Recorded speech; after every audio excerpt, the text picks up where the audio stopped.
John 13 ଅଧ୍ୟାୟ। ଶିଷ୍ୟମାନଙ୍କ ପାଦ ପ୍ରକ୍ଷାଳନ। ନିସ୍ତାର ପର୍ବ ହେବା ପୂର୍ବରୁ ଯୀଶୁ ଏହି ଜଗତରୁ ପିତାଙ୍କ ନିକଟକୁ ଆପଣାର ପ୍ରୟାଣ କରିବାର ସମୟ ଉପସ୍ଥିତ ଜାଣି ଜଗତରେ ଥିବା ନିଜର ଯେଉଁ ଲୋକମାନଙ୍କୁ ସେ ପ୍ରେମ କରି ଆସୁଥିଲେ ସେମାନଙ୍କ ପ୍ରତି ଚୂଡ଼ାନ୍ତ ପ୍ରେମ ପ୍ରକାଶ କଲେ। ଆଉ ରାତ୍ରିଭୋଜ ସମୟରେ ଯେତେବେଳେ ଶୟତାନ ସିମୋନର ପୁତ୍ର ଇସ୍କାରିୟତ ଜିହୁଦାର ହୃଦୟରେ ଯୀଶୁଙ୍କୁ ଶତ୍ରୁ ହସ୍ତରେ ସମର୍ପଣ କରିବା ନିମନ୍ତେ ସଂକଳ୍ପଜାତ କରିସାରିଥିଲା, ସେତେବେଳେ ପିତା ଯେ ତାହାଙ୍କ ହସ୍ତରେ ସମସ୍ତ ବିଷୟ ସମର୍ପଣ କରିଅଛନ୍ତି ଓ ସେ ଯେ ଈଶ୍ୱରଙ୍କ ନିକଟରୁ ଆସିଅଛନ୍ତି ପୁଣି ଈଶ୍ୱରଙ୍କ ନିକଟକୁ ଯାଉଅଛନ୍ତି, ଏହା ଜାଣି ସେ ଭୋଜନ ଆସନରୁ ଉଠି ଆପଣାର ବସ୍ତ୍ର କାଢ଼ି ଦେଇ ଗୋଟିଏ ଗାମୁଛା ଘେନି ଆପଣାର କଟିବନ୍ଧନ କଲେ। ତତ୍ପରେ ସେ ପାତ୍ରରେ ଜଳ ଢାଳିଲେ, ପୁଣି ଶିଷ୍ୟମାନଙ୍କ ପାଦ ଧୋଇ ଦେଇ ଆପଣା କଟିରେ ବନ୍ଧା ହୋଇଥିବା ଗାମୁଛାରେ ପୋଛିବାକୁ ଲାଗିଲେ। କ୍ରମେ ସେ ସିମୋନ ପିତରଙ୍କ ନିକଟକୁ ଆସିଲେ। ସେ ତାହାଙ୍କୁ କହିଲେ, ପ୍ରଭୁ, ଆପଣ ମୋର ପାଦ ଧୋଇ ଦେଉଅଛନ୍ତି। ଯୀଶୁ ତାଙ୍କୁ ଉତ୍ତର ଦେଲେ, ମୁଁ ଯାହା କରୁଅଛି ତାହା ତୁମ୍ଭେ ଏବେ ଜାଣୁନାହଁ, କିନ୍ତୁ ପରେ ବୁଝିବ। ପିତର ତାହାଙ୍କୁ କହିଲେ, ଆପଣ କଦାପି କେବେ ମୋର ପାଦ ଧୋଇ ଦେବେ ନାହିଁ। ଯୀଶୁ ତାଙ୍କୁ ଉତ୍ତର ଦେଲେ, ଯଦି ମୁଁ ତୁମ୍ଭକୁ ଧୌତ ନ କରେ ତାହେଲେ ମୋ ସହିତ ତୁମ୍ଭର କୌଣସି ଅଂଶ ନାହିଁ। ସିମୋନ ପିତର ତାହାଙ୍କୁ କହିଲେ, ପ୍ରଭୁ, କେବଳ ମୋର ପାଦ ନୁହେଁ, ମାତ୍ର ମୋହର ହସ୍ତ ଓ ମସ୍ତକ ମଧ୍ୟ। ଯୀଶୁ ତାଙ୍କୁ କହିଲେ, ଯେ ସ୍ନାନ କରିଅଛି ତାହାର ପାଦ ଧୋଇବା ବିନା ଆଉ କିଛି ପ୍ରୟୋଜନ ନାହିଁ। ସେ ପ୍ରକୃତରେ ଶୁଚି, ତୁମ୍ଭେମାନେ ଶୁଚି ଅଟ, କିନ୍ତୁ ସମସ୍ତେ ନୁହଁ। କାରଣ ଯେ ତାହାଙ୍କୁ ଶତ୍ରୁ ହସ୍ତରେ ସମର୍ପଣ କରିବ ସେ ତାଙ୍କୁ ଜାଣିଥିଲେ। ଅତଏବ ସେ କହିଲେ, ତୁମ୍ଭେମାନେ ସମସ୍ତେ ଶୁଚି ନୁହଁ। ତତ୍ପରେ ସେ ସେମାନଙ୍କର ପାଦ ଧୋଇ ଦେଇ ଆପଣା ବସ୍ତ୍ର ପିନ୍ଧି ପୁନର୍ବାର ବସିଲା ଉତ୍ତାରେ ସେମାନଙ୍କୁ ପଚାରିଲେ, ମୁଁ ତୁମ୍ଭମାନଙ୍କ ପ୍ରତି କ'ଣ କରିଅଛି ତାହା କି ତୁମ୍ଭେମାନେ ବୁଝୁଅଛ? ତୁମ୍ଭେମାନେ ମୋତେ ଗୁରୁ ଓ ପ୍ରଭୁ ବୋଲି ଡାକୁଅଛ, ଆଉ ଯଥାର୍ଥ କହୁଅଛ, କାରଣ ମୁଁ ତ ସେହି। ଅତଏବ ପ୍ରଭୁ ଓ ଗୁରୁ ଯେ ମୁଁ ଯଦି ତୁମ୍ଭମାନଙ୍କର ପାଦ ଧୋଇ ଦେଇଅଛି, ତେବେ ତୁମ୍ଭମାନଙ୍କର ମଧ୍ୟ ପରସ୍ପର ପାଦ ଧୋଇବା କର୍ତ୍ତବ୍ୟ। କାରଣ ତୁମ୍ଭମାନଙ୍କ ପ୍ରତି ମୁଁ ଯେପରି କରିଅଛି ତୁମ୍ଭେମାନେ ମଧ୍ୟ ଯେ ସେପରି କର, ଏଥି ନିମନ୍ତେ ମୁଁ ତୁମ୍ଭମାନଙ୍କୁ ଗୋଟିଏ ଆଦର୍ଶ ଦେଇ ଯାଇଅଛି। ସତ୍ୟ ସତ୍ୟ ମୁଁ ତୁମ୍ଭମାନଙ୍କୁ କହୁଅଛି, ଦାସ ଆପଣା କର୍ତ୍ତାଠାରୁ ଶ୍ରେଷ୍ଠ ନୁହେଁ, କିମ୍ବା ପ୍ରେରିତ ଆପଣା ପ୍ରେରକଠାରୁ ଶ୍ରେଷ୍ଠ ନୁହେଁ। ଯଦି ତୁମ୍ଭେମାନେ ଏହିସବୁ ଜାଣ, ତେବେ ସେହି ପ୍ରକାର କଲେ ତୁମ୍ଭେମାନେ ଧନ୍ୟ। ମୁଁ ତୁମ୍ଭ ସମସ୍ତଙ୍କ ସମ୍ବନ୍ଧରେ କହୁନାହିଁ। କେଉଁ ପ୍ରକାର ଲୋକମାନଙ୍କୁ ମୁଁ ମନୋନୀତ କରିଅଛି ତାହା ମୁଁ ଜାଣେ, କିନ୍ତୁ ଧର୍ମଶାସ୍ତ୍ରର ଏହି ବାକ୍ୟ ଯେପରି ସଫଳ ହୁଏ ସେଥିପାଇଁ ଏପରି ଘଟୁଅଛି। ଯେ ମୋହର ଅନ୍ନ ଖାଏ ସେ ମୋହର ବିରୁଦ୍ଧରେ ଗୋଇଠା ଉଠାଇଲା। ତାହା ଘଟିବା ସମୟରେ ମୁଁ ସେହି ଅଟେ ବୋଲି ତୁମ୍ଭେମାନେ ଯେପରି ବିଶ୍ୱାସ କର, ଏଥି ନିମନ୍ତେ ତାହା ଘଟିବା ପୂର୍ବେ ମୁଁ ବର୍ତ୍ତମାନ ତୁମ୍ଭମାନଙ୍କୁ କହୁଅଛି। ସତ୍ୟ ସତ୍ୟ ମୁଁ ତୁମ୍ଭମାନଙ୍କୁ କହୁଅଛି, ଯେ ମୋହର ପ୍ରେରିତ ବ୍ୟକ୍ତିଙ୍କି ଗ୍ରହଣ କରେ ସେ ମୋତେ ଗ୍ରହଣ କରେ, ଓ ଯେ ମୋତେ ଗ୍ରହଣ କରେ ସେ ମୋହର ପ୍ରେରଣକର୍ତ୍ତାଙ୍କୁ ଗ୍ରହଣ କରେ। ବିଶ୍ୱାସଘାତକ ସମ୍ପର୍କରେ ଯୀଶୁଙ୍କ ସୂଚନା। ଯୀଶୁ ଏହି ସମସ୍ତ କଥା କହିଲା ଉତ୍ତାରେ ଆତ୍ମାରେ ଉଦ୍ବିଗ୍ନ ହେଲେ ଓ ସାକ୍ଷ୍ୟ ଦେଇ କହିଲେ, ସତ୍ୟ ସତ୍ୟ ମୁଁ ତୁମ୍ଭମାନଙ୍କୁ କହୁଅଛି, ତୁମ୍ଭମାନଙ୍କ ମଧ୍ୟରୁ ଜଣେ ମୋତେ ଶତ୍ରୁ ହସ୍ତରେ ସମର୍ପଣ କରିବ। ସେ କାହା ସମ୍ବନ୍ଧରେ କହିଲେ ସେ ବିଷୟରେ ହତବୁଦ୍ଧି ହୋଇ ଶିଷ୍ୟମାନେ ପରସ୍ପରକୁ ଚାହିଁବାକୁ ଲାଗିଲେ। ଯୀଶୁଙ୍କ ଶିଷ୍ୟମାନଙ୍କ ମଧ୍ୟରୁ ଜଣେ, ଯାହାଙ୍କୁ ଯୀଶୁ ପ୍ରେମ କରୁଥିଲେ, ସେ ଯୀଶୁଙ୍କ ଦକ୍ଷିଣ ପାଖରେ ବସି ଭୋଜନ କରୁଥିଲେ। ଅତଏବ ସିମୋନ ପିତର ତାଙ୍କୁ ସଙ୍କେତ କରି କହିଲେ, ସେ କାହା ସମ୍ବନ୍ଧରେ କହୁଅଛନ୍ତି ତାହା କୁହ। ସେ ସେହି ପ୍ରକାରେ ବସିଥାଇ ଯୀଶୁଙ୍କ ବକ୍ଷସ୍ଥଳରେ ଆଉଜି ପଡ଼ି ତାହାଙ୍କୁ ପଚାରିଲେ, ପ୍ରଭୁ, ସେ କିଏ? ତେଣୁ ଯୀଶୁ ଉତ୍ତର ଦେଲେ, ଯାହା ନିମନ୍ତେ ମୁଁ ଏହି ରୋଟି ଖଣ୍ଡକ ବୁଡ଼ାଇବି ଓ ତାହାକୁ ତାହା ଦେବି, ସେ ତହିଁରେ ସେ ସେହି ରୋଟି ଖଣ୍ଡକ ବୁଡ଼ାଇ ତାହା ଘେନି ଇସ୍କାରିୟତ ସିମୋନର ପୁତ୍ର ଜିହୁଦାଙ୍କୁ ଦେଲେ। ସେ ରୋଟି ଖଣ୍ଡକ ପାଇଲା ଉତ୍ତାରେ ଶୟତାନ ତାହା ମଧ୍ୟରେ ପ୍ରବେଶ କଲା। ସେଥିରେ ଯୀଶୁ ତାହାଙ୍କୁ କହିଲେ, ଯାହା କରୁଅଛ ତାହା ଶୀଘ୍ର କର। କିନ୍ତୁ ସେ କି ଉଦ୍ଦେଶ୍ୟରେ ତାଙ୍କୁ ଏହି କଥା କହିଥିଲେ ତାହା ଭୋଜନରେ ବସିଥିବା ଲୋକମାନଙ୍କ ମଧ୍ୟରୁ କେହି ଜାଣିଲେ ନାହିଁ। କାରଣ ଜିହୁଦା ନିକଟରେ ଟଙ୍କା ଥଳି ଥିବାରୁ ପୂର୍ବ ନିମନ୍ତେ ଯାହା ଯାହା ପ୍ରୟୋଜନ ତାହା କ୍ରୟ କରିବାକୁ କିମ୍ବା ଦରିଦ୍ରମାନଙ୍କୁ କିଛି ଦାନ କରିବାକୁ ଯୀଶୁ ତାହାଙ୍କୁ କହିଲେ ବୋଲି କେହି କେହି ମନେ କଲେ। ନୂତନ ଆଜ୍ଞା। ରୋଟି ଖଣ୍ଡକ ଗ୍ରହଣ କରି ସେ ତତ୍କ୍ଷଣତା ବାହାରିଗଲା। ଯେତେବେଳେ ରାତ୍ରିକାଳ ସେ ବାହାରିଗଲା ଉତ୍ତାରେ ଯୀଶୁ କହିଲେ, ଏବେ ମନୁଷ୍ୟପୁତ୍ର ମହିମାନ୍ୱିତ ହେଲେ ଓ ତାହାଙ୍କଠାରେ ଈଶ୍ୱର ମହିମାନ୍ୱିତ ହେଲେ। ଯଦି ଈଶ୍ୱର ତାହାଙ୍କଠାରେ ମହିମାନ୍ୱିତ ହେଲେ, ତେବେ ଈଶ୍ୱର ମଧ୍ୟ ତାହାଙ୍କୁ ଆପଣାଠାରେ ମହିମାନ୍ୱିତ କରିବେ, ପୁଣି ଶୀଘ୍ର ତାହାଙ୍କୁ ମହିମାନ୍ୱିତ କରିବେ। ବତ୍ସଗଣ, ମୁଁ ଆଉ ଅଳ୍ପ ସମୟ ତୁମ୍ଭମାନଙ୍କ ସଙ୍ଗରେ ଅଛି। ତୁମ୍ଭେମାନେ ମୋହର ଅନ୍ୱେଷଣ କରିବ, ଆଉ ମୁଁ ଯେଉଁ ସ୍ଥାନକୁ ଯାଉଅଛି ତୁମ୍ଭେମାନେ ସେ ସ୍ଥାନକୁ ଯାଇପାର ନାହିଁ। ଏହା ମୁଁ ଯେପରି ଯିହୁଦୀମାନଙ୍କୁ କହିଲି, ସେହିପରି ଏବେ ତୁମ୍ଭମାନଙ୍କୁ ମଧ୍ୟ କହୁଅଛି। ତୁମ୍ଭେମାନେ ପରସ୍ପରକୁ ପ୍ରେମ କର, ଏହି ନୂତନ ଆଜ୍ଞା ମୁଁ ତୁମ୍ଭମାନଙ୍କୁ ଦେଉଅଛି। ମୁଁ ଯେପରି ତୁମ୍ଭମାନଙ୍କୁ ପ୍ରେମ କରିଅଛି, ତୁମ୍ଭେମାନେ ମଧ୍ୟ ସେହିପରି ପରସ୍ପରକୁ ପ୍ରେମ କର। ଯଦି ତୁମ୍ଭମାନଙ୍କର ପରସ୍ପର ପ୍ରତି ପ୍ରେମ ଥାଏ, ତାହାହେଲେ ତୁମ୍ଭେମାନେ ଯେ ମୋହର ଶିଷ୍ୟ, ଏହା ସମସ୍ତେ ତଦ୍ଦ୍ୱାରା ଜ୍ଞାତ ହେବେ। ପିତରଙ୍କ ଅସ୍ୱୀକାରର ପୂର୍ବ ସୂଚନା। ସିମୋନ ପିତର ତାହାଙ୍କୁ ପଚାରିଲେ, ପ୍ରଭୁ ଆପଣ କେଉଁଠାକୁ ଯାଉଅଛନ୍ତି? ଯୀଶୁ ଉତ୍ତର ଦେଲେ, ମୁଁ ଯେଉଁଠାକୁ ଯାଉଅଛି ତୁମ୍ଭେ ବର୍ତ୍ତମାନ ମୋହର ପଛେ ପଛେ ସେଠାକୁ ଯାଇପାର ନାହିଁ, କିନ୍ତୁ ପରେ ଯିବ। ପିତର ତାହାଙ୍କୁ ପଚାରିଲେ, ପ୍ରଭୁ ମୁଁ ବର୍ତ୍ତମାନ କାହିଁକି ଆପଣଙ୍କ ପଛେ ପଛେ ଯାଇପାରିବି ନାହିଁ? ମୁଁ ଆପଣଙ୍କ ନିମନ୍ତେ ନିଜ ପ୍ରାଣ ଦେବି। ଯୀଶୁ ଉତ୍ତର ଦେଲେ, ତୁମ୍ଭେ କ'ଣ ମୋ ନିମନ୍ତେ ନିଜ ପ୍ରାଣ ଦେବ? ସତ୍ୟ ସତ୍ୟ ମୁଁ ତୁମ୍ଭମାନଙ୍କୁ କହୁଅଛି, କୁକୁଡ଼ା ନ ଡାକୁଣୁ ତୁମ୍ଭେ ମୋତେ 3 ଥର ଅସ୍ୱୀକାର କରିବ। ଯୋହନ 14 ଅଧ୍ୟାୟ। ଯୀଶୁ ହିଁ ପଥ, ସତ୍ୟ ଓ ଜୀବନ। ତୁମ୍ଭମାନଙ୍କ ହୃଦୟ ଉଦ୍ବିଗ୍ନ ନ ହେଉ। ତୁମ୍ଭେମାନେ ଈଶ୍ୱରଙ୍କଠାରେ ବିଶ୍ୱାସ କର, ମୋ ଠାରେ ମଧ୍ୟ ବିଶ୍ୱାସ କର। ମୋହର ପିତାଙ୍କ ଗୃହରେ ଅନେକ ବାସସ୍ଥାନ ଅଛି। ଯଦି ନ ଥାନ୍ତା, ତାହାହେଲେ ମୁଁ ତୁମ୍ଭମାନଙ୍କୁ କହିଥାନ୍ତି, ମୁଁ ତୁମ୍ଭମାନଙ୍କ ନିମନ୍ତେ ସ୍ଥାନ ପ୍ରସ୍ତୁତ କରିବାକୁ ଯାଉଅଛି। ପୁଣି ମୁଁ ଯାଇ ତୁମ୍ଭମାନଙ୍କ ନିମନ୍ତେ ସ୍ଥାନ ପ୍ରସ୍ତୁତ କଲେ ପୁନର୍ବାର ଆସିବି, ଆଉ ମୁଁ ଯେଉଁ ସ୍ଥାନରେ ଥାଏ ତୁମ୍ଭେମାନେ ମଧ୍ୟ ଯେପରି ସେହି ସ୍ଥାନରେ ରହିବ, ସେଥି ନିମନ୍ତେ ତୁମ୍ଭମାନଙ୍କୁ ଆପଣା ନିକଟକୁ ଘେନିଯିବି। ପୁଣି ମୁଁ ଯେଉଁ ସ୍ଥାନକୁ ଯାଉଅଛି ତାହାର ପଥ ତୁମ୍ଭେମାନେ ଜାଣ। ଥୋମା ତାହାଙ୍କୁ ପଚାରିଲେ, ପ୍ରଭୁ ଆପଣ କେଉଁ ସ୍ଥାନକୁ ଯାଉଅଛନ୍ତି ତାହା ଆମ୍ଭେମାନେ ଜାଣୁନାହୁଁ, ପଥ ବା କିପରି ଜାଣିପାରୁ? ଯୀଶୁ ତାହାଙ୍କୁ କହିଲେ, ମୁଁ ପଥ, ସତ୍ୟ ଓ ଜୀବନ। ମୋ ଦେଇ ନ ଗଲେ କେହି ପିତାଙ୍କ ନିକଟକୁ ଯାଏ ନାହିଁ। ଯଦି ତୁମ୍ଭେମାନେ ମୋତେ ଜାଣିଥାନ୍ତ, ତାହାହେଲେ ମୋହର ପିତାଙ୍କୁ ମଧ୍ୟ ଜାଣିଥାନ୍ତ। ଏବେ ହିଁ ତାହାଙ୍କୁ ଜାଣୁଅଛ, ତାହାଙ୍କୁ ଦେଖୁଅଛ। ଫିଲିପ ତାହାଙ୍କୁ କହିଲେ, ପ୍ରଭୁ ଆମ୍ଭମାନଙ୍କୁ ପିତାଙ୍କୁ ଦର୍ଶନ କରାନ୍ତୁ, ତାହା ଆମ୍ଭମାନଙ୍କ ନିମନ୍ତେ ଯଥେଷ୍ଟ। ଯୀଶୁ ତାହାଙ୍କୁ କହିଲେ, ଫିଲିପ, ଏତେ କାଳ ମୁଁ ତୁମ୍ଭମାନଙ୍କ ସଙ୍ଗରେ ଅଛି, ଆଉ ତୁମ୍ଭେ କ'ଣ ମୋତେ ଜାଣିଲ ନାହିଁ? ଯେ ମୋତେ ଦର୍ଶନ କରିଅଛି ସେ ପିତାଙ୍କୁ ଦର୍ଶନ କରିଅଛି।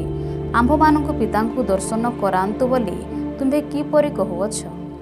ମୁଁ ଯେ ପିତାଙ୍କଠାରେ ଅଛି ଓ ପିତା ମୋ ଠାରେ ଅଛନ୍ତି, ଏ କଥା କ'ଣ ବିଶ୍ୱାସ କରୁନାହୁଁ?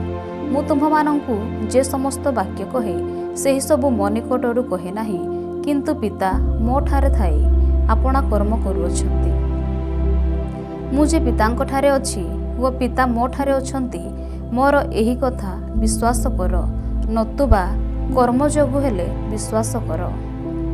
ସତ୍ୟ ସତ୍ୟ ମୁଁ ତୁମ୍ଭମାନଙ୍କୁ କହୁଅଛି, ମୋ ଠାରେ ଯେ ବିଶ୍ୱାସ କରେ, ମୁଁ ଯେଉଁ ଯେଉଁ କର୍ମ କରୁଅଛି ସେ ମଧ୍ୟ ସେହି ସବୁ କରିବ, ଆଉ ସେ ସବୁ ଅପେକ୍ଷା ଅଧିକ ମହତ୍ କର୍ମ କରିବ, କାରଣ ମୁଁ ପିତାଙ୍କ ନିକଟକୁ ଯାଉଅଛି। ପୁଣି ପିତା ଯେପରି ପୁତ୍ରଙ୍କଠାରେ ମହିମାନ୍ୱିତ ହୁଅନ୍ତି, ଏଥି ନିମନ୍ତେ ତୁମ୍ଭେମାନେ ମୋ ନାମରେ ଯାହା କିଛି ମାଗିବ ତାହା ମୁଁ ଦେବି। ଯଦି ତୁମ୍ଭେମାନେ ମୋ ନାମରେ କୌଣସି ବିଷୟ ମୋତେ ମାଗିବ, ମୁଁ ତାହା କରିବି। ପବିତ୍ର ଆତ୍ମାଙ୍କ ଦାନର ପ୍ରତିଜ୍ଞା। ଯଦି ତୁମ୍ଭେମାନେ ମୋତେ ପ୍ରେମ କର, ତାହା ହେଲେ ମୋର ଆଜ୍ଞା ସବୁ ପାଳନ କରିବ। ଆଉ ମୁଁ ପିତାଙ୍କୁ ଅନୁରୋଧ କରିବି, ପୁଣି ତୁମ୍ଭମାନଙ୍କ ସଙ୍ଗରେ ଚିରକାଳ ରହିବା ନିମନ୍ତେ ସେ ତୁମ୍ଭମାନଙ୍କୁ ଆଉ ଜଣେ ସାହାଯ୍ୟକାରୀଙ୍କି ଅର୍ଥାତ୍ ସେହି ସତ୍ୟମୟ ଆତ୍ମାଙ୍କୁ ଦେବେ। ଜଗତ ତାହାଙ୍କୁ ଗ୍ରହଣ କରିପାରେ ନାହିଁ, କାରଣ ଜଗତ ତାହାଙ୍କୁ ଦେଖି ନାହିଁ କିମ୍ବା ଜାଣି ନାହିଁ।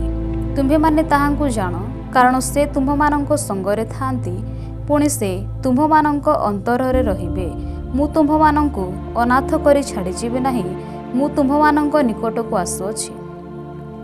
ଅଳ୍ପ ମାତ୍ର ସମୟ ରହିଲା, ଜଗତ ମୋତେ ଆଉ ଦେଖିବ ନାହିଁ, ମାତ୍ର ତୁମ୍ଭେମାନେ ମୋତେ ଦେଖିବ, କାରଣ ମୁଁ ଜୀବିତ, ଆଉ ତୁମ୍ଭେମାନେ ମଧ୍ୟ ଜୀବିତ ରହିବ। ମୁଁ ଯେ ମୋର ପିତାଙ୍କଠାରେ, ପୁଣି ତୁମ୍ଭେମାନେ ଯେ ମୋ ଠାରେ ଓ ମୁଁ ତାହାଙ୍କଠାରେ ଅଛି, ଏହା ସେହିଦିନ ତୁମ୍ଭେମାନେ ଜାଣିବ ଯେ ମୋର ଆଜ୍ଞା ସବୁ ଗ୍ରହଣ କରି ପାଳନ କରେ, ସେହି ତ ମୋତେ ପ୍ରେମ କରେ। ଆଉ ଯେ ମୋତେ ପ୍ରେମ କରେ, ମୋର ପିତା ତାହାଙ୍କୁ ପ୍ରେମ କରିବ, ପୁଣି ମୁଁ ତାହାଙ୍କୁ ପ୍ରେମ କରିବି ଓ ତାହା ନିକଟରେ ଆପଣାକୁ ପ୍ରକାଶ କରିବି।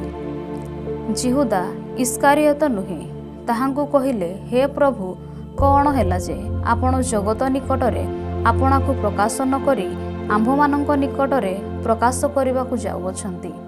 ଯୀଶୁ ତାହାଙ୍କୁ ଉତ୍ତର ଦେଲେ, ଯଦି କେହି ମୋତେ ପ୍ରେମ କରେ, ତାହା ହେଲେ ସେ ମୋହର ବାକ୍ୟ ପାଳନ କରିବ, ପୁଣି ମୋହର ପିତା ତାହାଙ୍କୁ ପ୍ରେମ କରିବେ, ଆଉ ଆମ୍ଭେମାନେ ତାହା ନିକଟକୁ ଆସି ତାହା ସହିତ ବାସ କରିବା। ଯେ ମୋତେ ପ୍ରେମ କରେ ନାହିଁ, ସେ ମୋହର ବାକ୍ୟ ପାଳନ କରେ ନାହିଁ। ଆଉ ଯେଉଁ ବାକ୍ୟ ତୁମ୍ଭେମାନେ ଶୁଣୁଅଛ, ତାହା ମୋହର ନୁହେଁ, ମାତ୍ର ମୋହର ପ୍ରେରଣକର୍ତ୍ତା ପିତାଙ୍କର। ମୁଁ ତୁମ୍ଭମାନଙ୍କ ସଙ୍ଗରେ ଥାଉ ଥାଉ ତୁମ୍ଭମାନଙ୍କୁ ଏହି ସମସ୍ତ କଥା କହିଲି, କିନ୍ତୁ ସେହି ସାହାଯ୍ୟକାରୀ ଅର୍ଥାତ୍ ଯେଉଁ ପବିତ୍ର ଆତ୍ମାଙ୍କୁ ପିତା ମୋ ନାମରେ ପ୍ରେରଣ କରିବେ, ସେ ତୁମ୍ଭମାନଙ୍କୁ ସମସ୍ତ ବିଷୟ ଶିକ୍ଷା ଦେବେ। ଆଉ ମୁଁ ତୁମ୍ଭମାନଙ୍କୁ ଯାହା ଯାହା କହିଅଛି, ସେହି ସବୁ ତୁମ୍ଭମାନଙ୍କୁ ସ୍ମରଣ କରାଇବେ। ମୁଁ ତୁମ୍ଭମାନଙ୍କୁ ଶାନ୍ତି ଦାନ କରି ଯାଉଅଛି, ମୋହର ନିଜର ଶାନ୍ତି ତୁମ୍ଭମାନଙ୍କୁ ଦାନ କରୁଅଛି। ଜଗତ ଯେପରି ଦାନ କରେ, ମୁଁ ତୁମ୍ଭମାନଙ୍କୁ ସେହିପରି ଦାନ କରୁନାହିଁ। ତୁମ୍ଭମାନଙ୍କ ହୃଦୟ ଉଦ୍ବିଗ୍ନ କି ଭୟଗ୍ରସ୍ତ ନ ହେଉ। ମୁଁ ଯେ ଯାଉଅଛି ଓ ତୁମ୍ଭମାନଙ୍କ ନିକଟକୁ ପୁଣି ଆସୁଅଛି, ମୋହର ଏହି କଥା ତ ଶୁଣିଅଛ। ଯଦି ତୁମ୍ଭେମାନେ ମୋତେ ପ୍ରେମ କରୁଥାନ୍ତ, ତାହା ହେଲେ ମୁଁ ମୋହର ପିତାଙ୍କ ନିକଟକୁ ଯାଉଅଛି ବୋଲି ଆନନ୍ଦ କରିଥାନ୍ତି, କାରଣ ପିତା ମୋ ଠାରୁ ମହାନ। ଆଉ ତାହା ଘଟିବା ସମୟରେ ତୁମ୍ଭେମାନେ ଯେପରି ବିଶ୍ୱାସ କରିବ, ଏଥି ନିମନ୍ତେ ତାହା ଘଟିବା ପୂର୍ବେ ମୁଁ ଏବେ ତୁମ୍ଭମାନଙ୍କୁ କହୁଅଛି। ମୁଁ ତୁମ୍ଭମାନଙ୍କ ସହିତ ଆଉ ଅଧିକ କଥାବାର୍ତ୍ତା କରିବି ନାହିଁ, କାରଣ ଜଗତ ଅଧିପତି ଆସୁଅଛି, ଆଉ ମୋ ଠାରେ ତାହା କିଛି ହିଁ ନାହିଁ। କିନ୍ତୁ ମୁଁ ଯେ ପିତାଙ୍କୁ ପ୍ରେମ କରେ ଓ ପିତାଙ୍କ ଆଜ୍ଞା ଅନୁସାରେ କର୍ମ କରେ, ଏହା ଯେପରି ଜଗତ ଜାଣିପାରେ, ଏଥି ନିମନ୍ତେ ଏପରି ଘଟୁଅଛି। ଉଠ, ଆମ୍ଭେମାନେ ଏହି ସ୍ଥାନରୁ ଚାଲିଯାଉ। ଯୋହନ 15 ଅଧ୍ୟାୟ। ଯୀଶୁ ପ୍ରକୃତ ଦ୍ରାକ୍ଷାଲତା। ମୁଁ ପ୍ରକୃତ ଦ୍ରାକ୍ଷାଲତା, ପୁଣି ମୋହର ପିତା କୃଷକ। ମୋ ଠାରେ ଥିବା କୌଣସି ଶାଖା ଫଳ ନ ଫଳେ, ତାହା ଯେ କାଟି ପକାନ୍ତି, ଆଉ ଯେ କୌଣସି ଶାଖା ଫଳ ଫଳେ, ଅଧିକ ଫଳ ଫଳିବା ନିମନ୍ତେ ସେ ତାହା ପରିଷ୍କାର କରନ୍ତି। ମୁଁ ତୁମ୍ଭମାନଙ୍କୁ ଯେଉଁ ବାକ୍ୟ କହୁଅଛି, ସେଥିଯୋଗୁଁ ତୁମ୍ଭେମାନେ ପରିଷ୍କୃତ ହୋଇସାରିଅଛ। ମୋ ଠାରେ ରୁହ, ସେଥିରେ ମୁଁ ତୁମ୍ଭମାନଙ୍କଠାରେ ରହିବି। ଶାଖା ଯେପରି ଦ୍ରାକ୍ଷାଲତାରେ ନ ରହିଲେ ନିଜରୁ ଫଳ ଫଳିପାରେ ନାହିଁ, ସେହିପରି ତୁମ୍ଭେମାନେ ମଧ୍ୟ ମୋ ଠାରେ ନ ରହିଲେ ଫଳ ଫଳିପାର ନାହିଁ। ମୁଁ ଦ୍ରାକ୍ଷାଲତା, ତୁମ୍ଭେମାନେ ଶାଖା। ଯେ ମୋ ଠାରେ ରହେ ଓ ମୁଁ ଯାହାଠାରେ ରହେ, ସେ ପ୍ରଚୁର ଫଳ ଫଳେ, କାରଣ ମୋ ବିନା ତୁମ୍ଭେମାନେ କିଛି କରିପାର ନାହିଁ। କେହି ଯେବେ ମୋ ଠାରେ ନ ରହେ, ତାହାହେଲେ ସେ ଶାଖା ପରି ବାହାରେ ପକାଇ ଦିଆଯାଏ ଓ ଶୁଖିଯାଏ। ପୁଣି ଲୋକ ସେଗୁଡ଼ାକ ଏକାଠି କରି ନିଆଁରେ ପକାଇ ଦିଅନ୍ତି ଓ ସେଗୁଡ଼ାକ ପୋଡ଼ିଯାଏ। ଯଦି ତୁମ୍ଭେମାନେ ମୋ ଠାରେ ରୁହ, ଆଉ ମୋହର ବାକ୍ୟ ତୁମ୍ଭମାନଙ୍କଠାରେ ରହେ, ତାହାହେଲେ କୌଣସି ବିଷୟରେ ଇଚ୍ଛା କର, ତାହା ମାଗ, ଆଉ ତୁମ୍ଭମାନଙ୍କ ନିମନ୍ତେ ତାହା ସାଧିତ ହେବ। ତୁମ୍ଭେମାନେ ପ୍ରଚୁର ଫଳ ଫଳିଲେ ମୋହର ପିତା ମହିମାନ୍ୱିତ ହେବେ। आउ तुम्हेमाने मोहर प्रकृत शिष्य हेब। पिता जे प्रकार मते प्रेम करिअछंती मु मध्य सेही प्रकारे तुममानंकु प्रेम करूअछि। मोहर प्रेमरे स्थिर होई रहिथाओ। मु जेपरि मोहर पितांको आज्ञा पालन करी ताहांको प्रेमरे स्थिर होई रहिथाए से प्रकार तुम्हेमाने जेबे मोहर आज्ञा पालन कर ताहा हेले मोहर प्रेमरे स्थिर होई रहिब। मोहर आनंद जेपरि तुम्भमानंक ठारे थाए आउ तुम्भमानंकर आनंद जेपरि पूर्ण हुए एथि निमंते मु ए समस्त तुम्भमानंकु कहिली। मु जेपरि तुम्भमानंकु प्रेम करूअछि तुम्हेमाने सेहीपरि परस्पर को प्रेम कर। एही मोहर आज्ञा। आपणा बंधुमानंक निमंते निज प्राण दान करिबा अपेक्षा काहारिया अधिक श्रेष्ठ प्रेम नाही। मु तुम्भमानंकु जेउ आज्ञा देउअछि ताहा जदि पालन कर तेबे तुम्हेमाने मोहर बंधु। मु तुम्भमानंकु आउ दास बोली कहू नाही, कारण कर्ता कौन करंती दास ताहा जाने नाही। किंतु मु तुम्भमानंकु बंधु बोली कहुअछि, कारण मु मोहर पितांको ठारू जहा जहा शुणिअछि सेही सबु तुम्भमानंकु जणाई अछि। तुम्हेमाने मते मनोनीत करिनाह, किंतु मु तुम्भमानंकु मनोनीत करिअछि। आउ तुम्हेमाने जेपरि जाई फल उत्पन्न कर ओ तुम्भमानंकर फल स्थायी हुए एथि निमंते तुम्भमानंकु नियुक्ति करिअछि। सेथिरे तुम्हेमाने मो नामरे पितांकु जहा किछि मागिबो से ताहा तुम्भमानंकु देबे। तुम्हेमाने जेपरि परस्पर को प्रेम कर एथि निमंते मु तुम्भमानंकु एही समस्त आज्ञा देउअछि। विश्वासींकु जगतर घृणा। जदि जगत तुम्भमानंकु घृणा करे तेबे तुम्भमानंकु घृणा करिबा पूर्वे ताहा जे मते घृणा करिअछि एहा जान। जदि तुम्हेमाने जगतरु उत्पन्न होइथांत तेबे जगत तुम्भमानंकु आपणार लोक जाने स्नेह करंता। किंतु तुम्हेमाने जगतरु उत्पन्न होइनाह, बरं मु तुम्भमानंकु जगत मध्यरु मनोनीत करिअछि। ए निमंते जगत तुम्भमानंकु घृणा करे। दास आपणा कर्ता ठारू श्रेष्ठ नुहे। मु तुम्भमानंकु एही जेउ वाक्य कहिअछि ताहा स्मरण कर। जदि तुम्हेमाने मते ताड़ना करिअछ ताहा हेले तुम्भमानंकु मध्ये ताड़ना कराजिबो। जदि तुम्हेमाने मोहर वाक्य पालन करिअछ ताहा हेले तुम्भमानंकर वाक्य मध्ये पालन करिवे। किंतु सेमाने मोहर प्रेरणकर्तांकु जानि नथिबारु मोहर नाम सकाशे तुममानंक प्रति एही समस्त करिवे। जदि मु आसी सेमानंको कहि नथांती ताहा हेले सेमानंकर पाप होई नथांता। किंतु एबे सेमानंक पाप विषय रे सेमाने कोनोसी बहाना करि पारंती नाही। जे मते घृणा करे से मोर पितांकु मध्ये घृणा करे। जेउ कर्म सबु आउ केही करि नाही मु जदि सेही सबु सेमानंक मध्यरे करि नथांती ताहेले सेमानंकर पाप होई नथांता। किंतु एबे सेमाने देखुअछंती आउ मते ओ मोहर पिता उभयंकु घृणा करिअछंती। मात्र सेमाने अकारणरे मते घृणा कले सेमानंक व्यवस्था रे लिखित एही वाक्य जेपरि सफल हुए एथि निमंते एपरि घटुअछि। पितांको निकटरू मु तुम्भमानंको निकटकू जेउ साहाय्यकारींकु प्रेरण करिबि पितांको ठारू बहिर्गत सेही सत्यमय आत्मा आसिले मो विषय साक्ष्य देबे। आउ तुम्हेमाने मध्य साक्षी, कारण तुम्हेमाने आरंभरू मो सहित रहिअछ।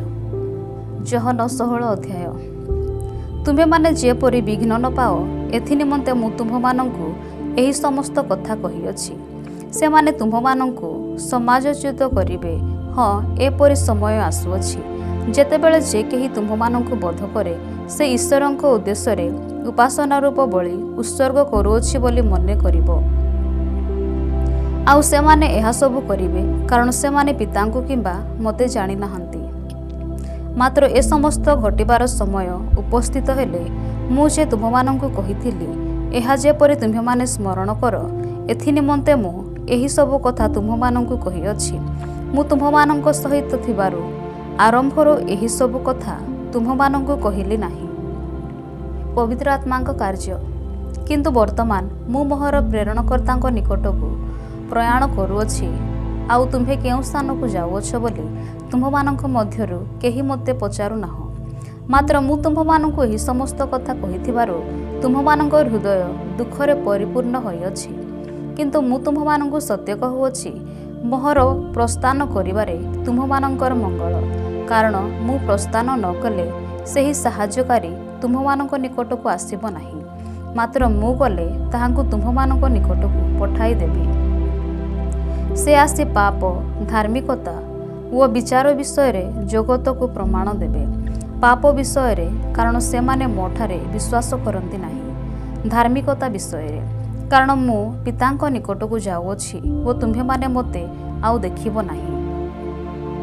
ବିଚାର ବିଷୟରେ, କାରଣ ଏହି ଜଗତର ଅଧିପତି ବିଚାରିତ ହୋଇଅଛି।